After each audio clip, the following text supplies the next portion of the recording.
Producer పుత్రరత్నాలకు hero అవ్వడం తేలికైన విషయమే. కాకపోతే వీళ్ళు రెండో సినిమాకే megastar Chiranjeevi range heroism, Mahesh బాబుల డైనమిజం చూపించేద్దాం అనుకుంటున్నారు. అక్కడే బెడిసి కొడుతుంది.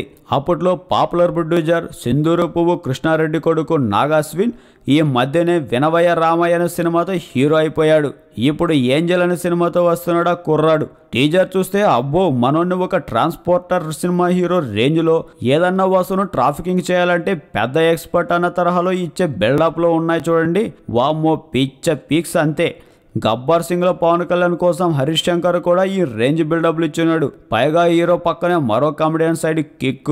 మనోడు హీరో వేసే పంచులకు షాక్ అవ్వడం, హీరో కోసం ఇంకాస్త బిల్డప్ ఇవ్వడం కాస్త ఓవర్గానే ఉంది. నిజానికి యాక్టింగ్ వచ్చు అన్నట్టు 2-3 సినిమాల్లో ప్రూవ్ చేసుకొని కాస్త డిపెండబుల్ హీరో అనిపించుకొని ఆడియన్స్ లో క్రేజ్ పెంచేసుకొని అప్పుడు ఇలాంటి మాస్ అవతారాలు ఎత్తితే ఉపయోగం ఉంటుంది.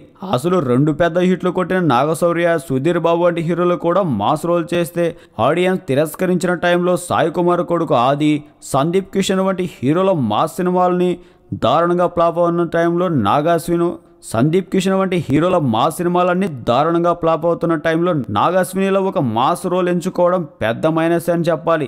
ఇకపోతే మరోసారి హెబ్బా పటేల్ అందాలను ఏంజల్ పేరుతో కత్తిలాగా వాడేసుకున్నారని అర్థమవుతుంది. కాకపోతే ఈ మధ్య హెబ్బా అందాలు కూడా డిమాండ్ తగ్గిపోయింది. ఆమెకు కూడా ఫ్లాపులు తగిలేస్తున్నాయి. చూద్దాం ఏమవుతుందో. మీకు నచ్చినట్లయితే సబ్స్క్రైబ్ చేయండి. ఫిలిమి స్టార్స్ బోల్డ్ అంత న్యూస్ బోల్డ్గా.